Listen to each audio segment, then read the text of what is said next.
بسم الله الرحمن الرحيم.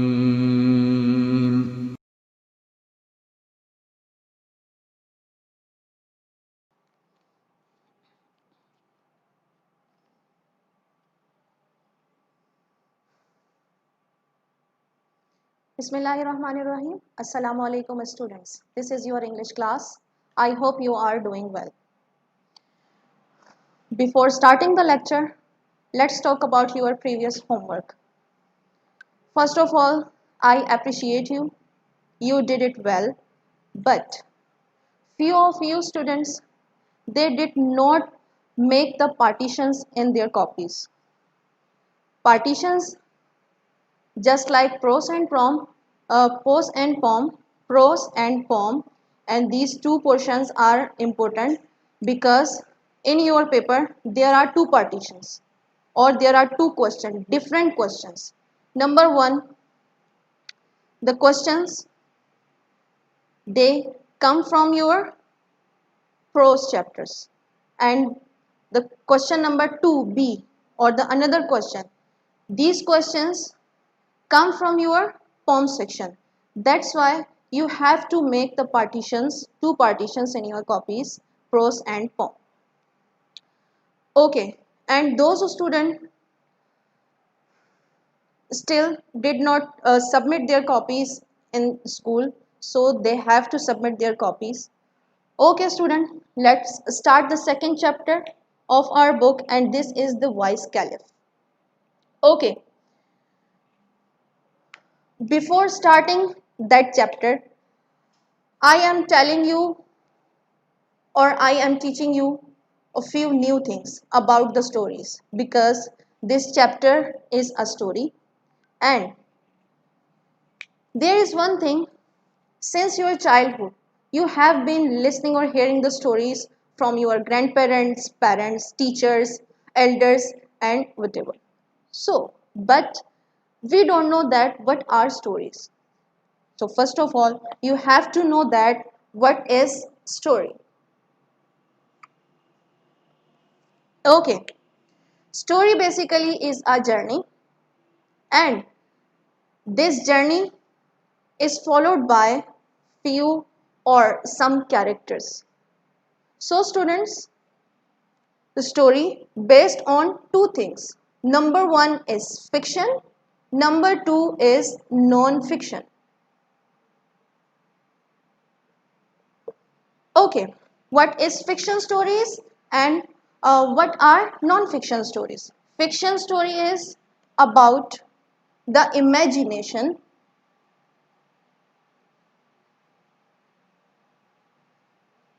Okay, and maybe there are lacking of reality, but the non-fiction stories are real stories.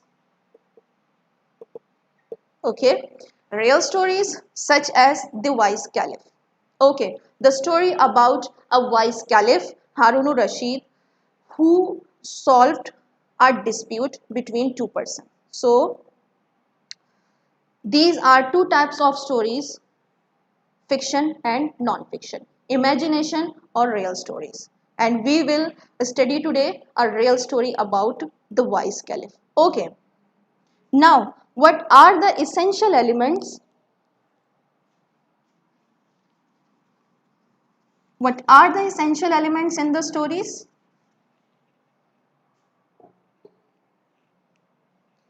First one is essential elements in the stories.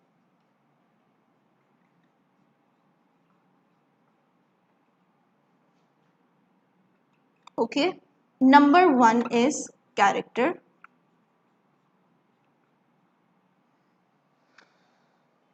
Characters are the most important part of any story. Okay, in our chapter there are four characters. Number one is a caliph. Okay, number two is a qazi, and number three are rich man. Number four character is a beggar. So students, every individual in the story is called a character, and there are four characters in our chapter: a caliph, qazi, a rich man, and a beggar. Number two is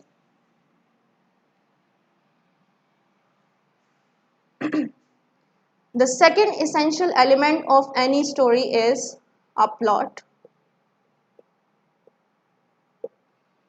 Plot basically is an actual story. Okay? An actual story is a plot, or we can say that conflicts in a story, conflicts, dispute. In our story, there is a dispute between a rich man and a beggar. Okay? And they claimed about a horse. Okay, so this is a dispute. Each story contains a conflict. Okay, third one is setting. Setting, where a story took place. Okay, such as there is a court or a city. Okay, or a caliphate of caliph. These are the places which are described in the story.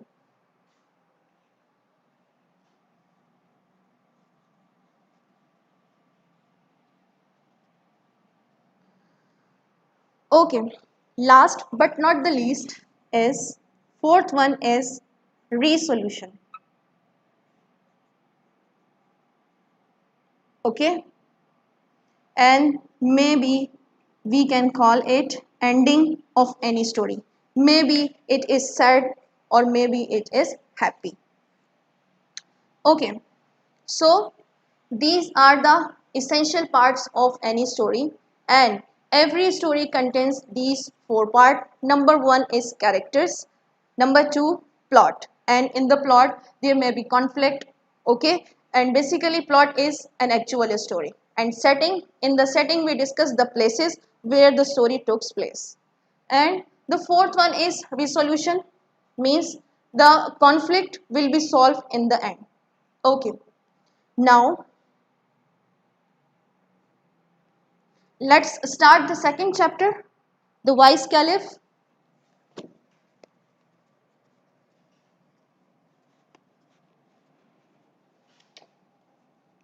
If you want to write these things, please pause the video and copy it in your rough work.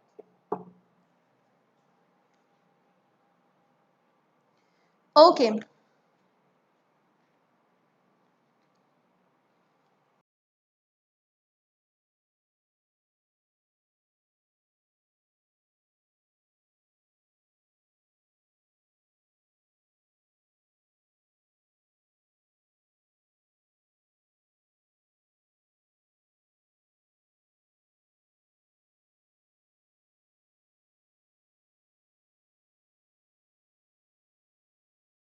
okay. So students, if you want to write these points, so you can watch this video again.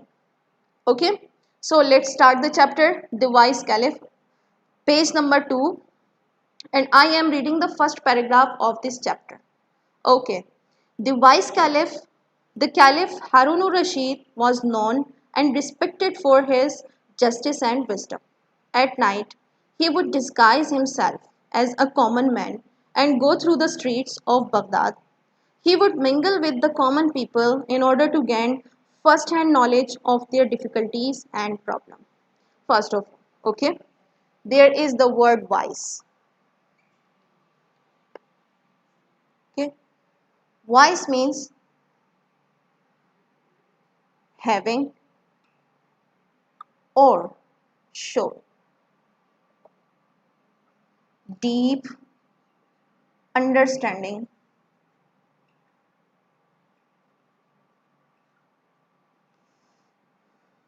and intelligent, application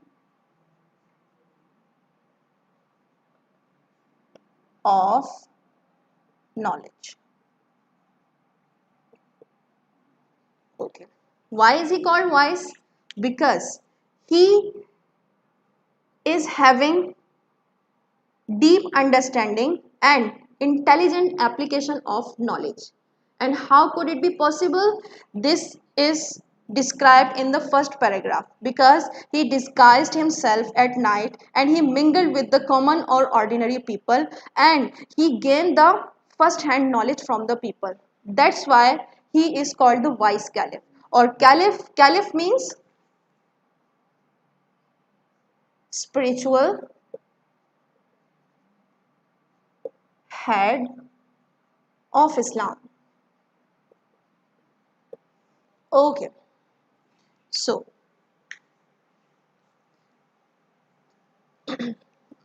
this is the explanation of the first paragraph. There are few words I have to write on the board, such as disguise means to change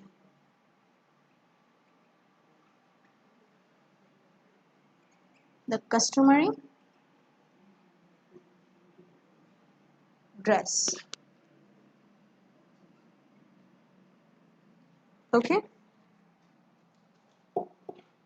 and the second one is mingle. Mingle means to meet. Okay, yes. Okay, there is a word Rashid, Harunur Rashid, sorry, Rashid, and in English we can translate it to orthodox, means to write, to just to write. Okay, so this is the introductory paragraph of our chapter. Now come to the second paragraph. One day, when he was holding court, two men were brought before him. One of them was well dressed and appeared to be a well to do, respectable citizen, while the other seemed to be a beggar because he was in rags. These two men were holding between them a beautiful white horse. The Qazi approached the Caliph and said to him, O leader of the faithful, I have brought before you a dispute which I could not settle. It is a difficult case, but I am certain that with your knowledge and wisdom, you will pronounce a just decision.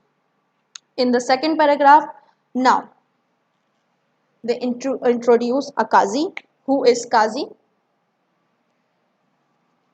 Qazi belongs to the judicial functionary. Judicial functionary means he faced the cases, solved the cases in the court with Islamic law. Okay. As we have justice, or as we have judges in our courts, so in the Islamic systems, judges are called Qazi. Okay, there are few words brought. Okay, we pronounce it brought, not brought. And this is the past or past participle form of bring.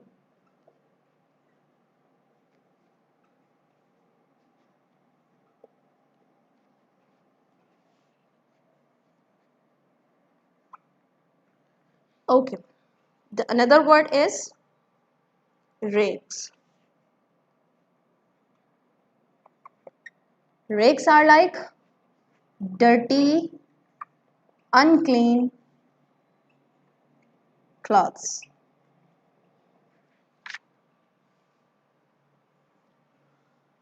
Okay. Dispute. Dispute is a conflict, and the conflict between rich man and a beggar. Pronouns.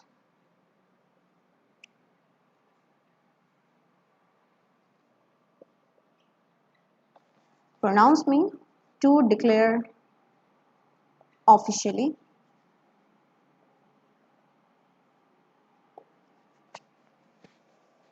Okay, in the second paragraph, now is the story is that the Qazi faced the case and there is a dispute between the rich man and a beggar, and he could not solve it because he thought that it is very difficult case, because there is a horse and the rich man said that it is my horse and the beggar said that it is my horse. So who is the owner of the horse? It is very difficult to identify it. That's why the Qazi brought that case in the court of Caliph. Okay, and what is Caliph doing at that time? Caliph was holding the court. Okay, now come to the next line. What is the dispute? Asked the Caliph. These two men here are fighting over this horse. Each one of them claims and swears that this horse is his. Now it's very clear and it's easy to understand that there is a dispute between the rich man and the beggar, and both are claiming. Okay, these two men here are fighting over this horse. Each one of them claims and swears that this horse is his. Okay, who said this dialogue? This dialogue belongs to the Qazi. Okay, who is answering the Caliph that the dispute or the conflict is this. Okay, now come to the next paragraph. Step forward. The Caliph ordered the well-dressed man, and let's hear what you have to see. Okay, what you have to see, it is the you have to say. The man, next paragraph, the man said to the Caliph, O leader of the faithful, I beg to believe me that whatever I say in your presence shall be the truth. This morning, when I was riding to the city, I saw this beggar limping along ahead of me. On hearing the sound of my horse hoof, he turned round and motioned to me to stop. I pulled the reins of my horse. He begged me to give him a ride up to the city gate. He was lame. I felt sorry for him, so I pulled him up behind me on the horse. When we reached the city gate, I stopped and turned round to help him get down because he was lame.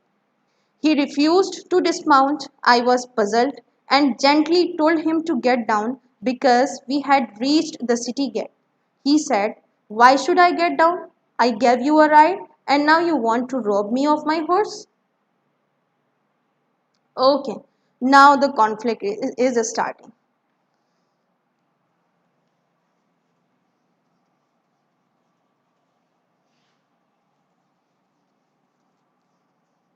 In this paragraph, there are few words. Okay, swears me, to promise,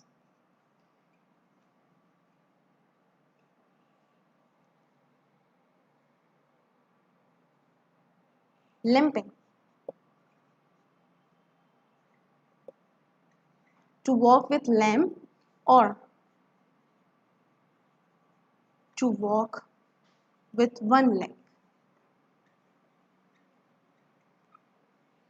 Okay, reins. Reins basically a long strap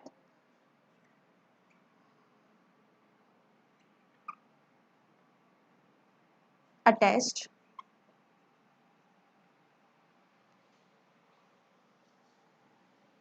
at one hand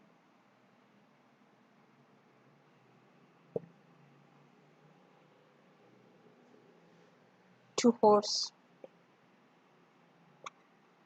Okay, to guide the horse while riding. Okay, what is hoof? hoof basically foot of horse, such as foot of horse.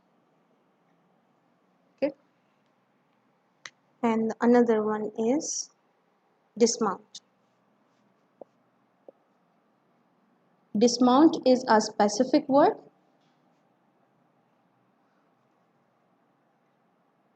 when someone gets down from the horse. It is used for them. This to get down.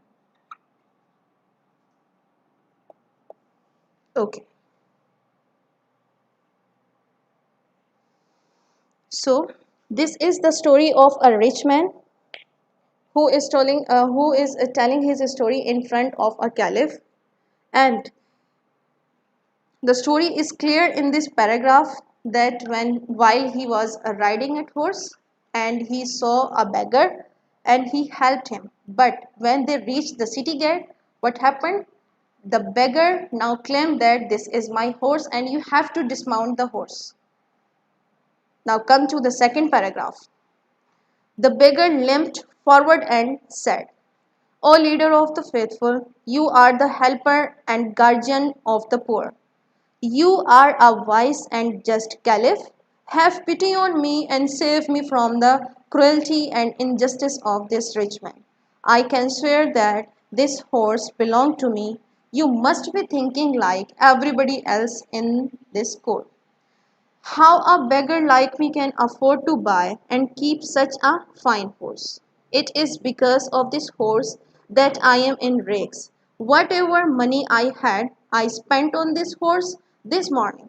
As I was coming to the city on my horse, I noticed this man walking along the road. When I came close to him, he stopped me and requested to lend him my horse, for he was in a great hurry to reach the city. Of course, I could not lend my horse to complete stranger, could I? Instead, I let him ride my horse while I sat behind him. As we reached the city gate, he asked me to get down and leave the horse to him. Such a fine horse should not belong to a beggar, he said. Now be off and don't you mention it to anyone. And even if you do, nobody is going to believe you. Now, sir, I beg you to save me from this robber and restore to me what is my own. Now there is a climax in the story because beggar is giving a logical reasoning. He is very wicked. He is a wicked person, and logically he tells his story in front of the people in the court that he is a beggar, and that's why he said to the caliph that have a pity. I am a poor person. And why am I a poor person? Because all my money spent on that horse. That's why I am in rags. But I have a horse to ride. Okay? And he said that why I was sat behind that person because I help that person and this is my horse. That's why I behind that person to lend him a horse. And what happens when we reach the city gate? He claimed that this horse is his. And what happens? He what are the just focus on the words of the rich man according to the beggar that what rich man said him. Now be off and don't you mention it to anyone. He threatened him. And even if you do, nobody is going to believe you. Now again he is giving a logical reasoning with wickedness. Now sir, I beg you to save me from this robber and restore to me what is my own. Now just think about that. Just focus on the paragraph in which a rich man tells his story in front of the caliph. He just giving a simple reason and just tells a story in a simple way because he is a rich man and he has ethics. And in the paragraph in which the beggar is telling his story, it is very different type of story. because he tells his story with wickedness, and he gives the logical reason because he wants the sympathy of the crowd. That's why. Okay, now come to the page number 3 and the paragraph, second paragraph. I think this case is not very difficult to decide, said the Caliph to the Qazi. I shall decide it in a minute. Tell these men to place their hands on the horse one by one. Let the beggar do it first. Now, how the Caliph is solving the case very easily? He ordered them to touch the horse one by one. Okay, what happened when they touched the horse? When the beggar touched the horse, come to the second paragraph. When beggar touched the horse, it winced as if it did not like the touch of his hand. But at the touch of the rich man's hand, the horse snorted and neighed with pleasure. Okay, so what happened when the beggar touched the horse? The horse gave the expression of anger. He did not like the touch of horse. But when the rich man touched the horse, it snorted. Snorted is the activity of snorting, just like a horse inhale the deep air, just like that. And he is happy. It is the happy sign, and maybe most of the time it is anger sign. And neighed with pleasure. Neighed, the voice of horse in happiness. Now come to the, oh, okay, I have to write these two words with meanings.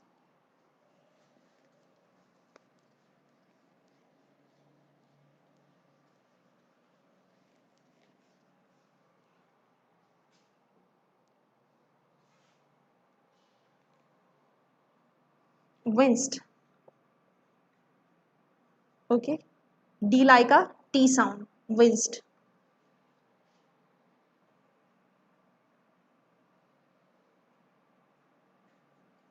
To shrink back. Because he did not like the touch of the beggar. Beggar's hand. Snorted.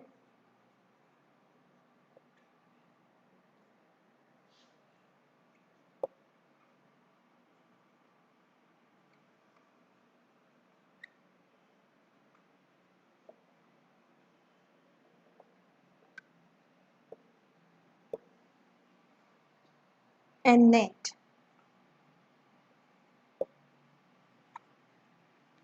Okay.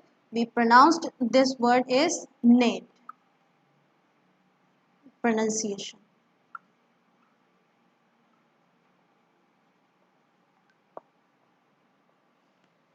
It means that happy sound of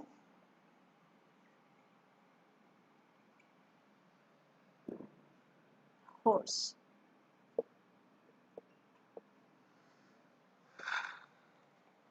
Okay, now come to the next paragraph. This horse belongs to him, pronounced the Caliph. Give the horse to its master. Then the Caliph turned to the beggar and said, You are a liar and a wicked man. You tried to rob an honest and respectable citizen. You deserve severe punishment, but I shall be merciful and forgive you this time if you beg forgiveness of this gentleman here. Okay, this is the end of the story. But what happened at the end?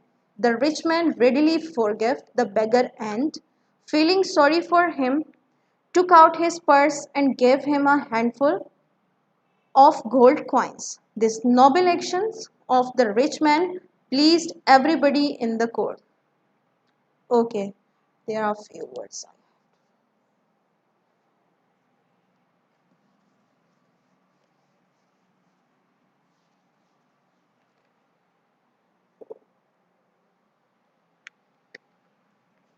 There is a word in the second last paragraph, wicked.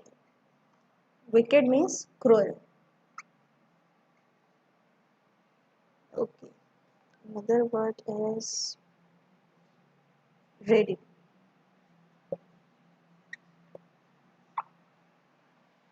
Means that without hesitation.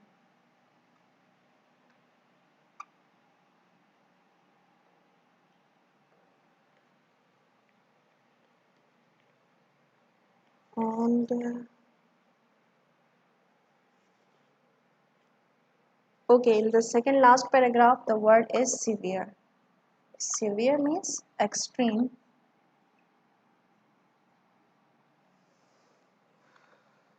Okay. So students, what is the end of the story? It is happy ending because rich man got his horse back, and what he did with the beggar? He gave him some gold coins and forgave him. So, what is the moral of the story? The moral of the story is that if someone dishonest you or treat you badly, it doesn't mean that you have to do the same thing. You should not do the same thing with him or her, because the revenge of the bad deed is a good deed. So, what is the moral of the story? I repeat, the revenge of a bad deed is a good deed. Okay, so this was our story. What have we learned in this chapter? We learned the story and essential elements of a story, and this is a non-fiction, means a real story, and we have learned the elements of any sort of a story, such as there are important elements, characters, plots, settings, conflicts, and it should be climax. Okay, so the climax should be there. And what is the last point? The last point is the ending or the solution. So if we start the story that there is a caliph, so this is the introduction of the story, and the plot of the story is that there is a dispute, a conflict between the characters, and who solved this character who solved this conflict. This conflict is solved by a caliph. So this is our story. And about your homework, you have to write down the question answers and exercise number A, B, and E. You have to copy down these exercises in your copies and submit your copies in school for checking.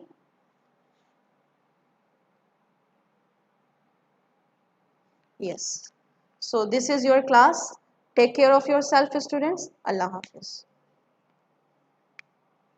If you have any query, any sort of query, you can ask through WhatsApp.